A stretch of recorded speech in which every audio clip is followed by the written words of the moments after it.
The presidential race looms large, but in this Washington, the governor's mansion is on the line. Mayor Kawash is digging into this race today. And Mayor, what are you seeing right now in the race for the governor? Aaron, we could get a glimpse at where the race stands right now just looking at this poll. It was done by Como News in Seattle and a polling agency called Strategic 360. They polled about 500 registered voters who identify as Democrats, Republicans, and moderates. Now, 52%, as you could say there, 52 to 53% say they would re-elect Inslee for governor, compared to 37% who say they'd vote for Loren Culp. Polls like that are a key reason why these two candidates are not spending much money right now. 2020 has changed everything to this point, so it's only right that something different is happening in the 2020 election. Washington's two candidates for governor are not spending much money. Loren Culp is trying to stop Governor Inslee from being re-elected for a third term, but he's lacking the funds. He's only raised close to $2 million. That's low for a candidate trying to defeat an incumbent. Donors want to invest their money in races where they're going to have the most bang for the buck, where they might be able to affect the outcome.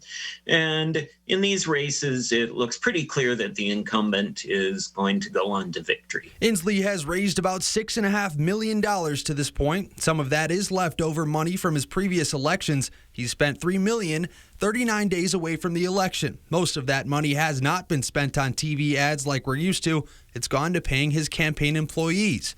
Inslee spent about $9 million in his 2016 run for governor.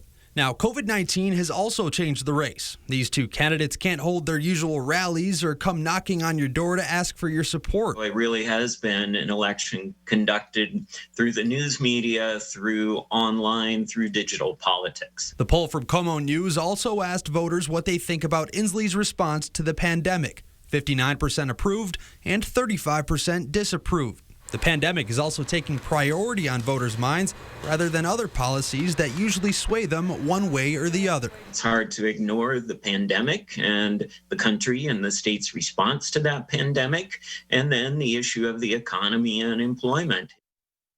Some of the specifics to who exactly was in that poll from Como News, as you can see here. They say there was even representation for people who consider themselves as conservatives, liberals, and moderates. All ages 18 to 65 and older were also represented evenly in this poll. Aaron?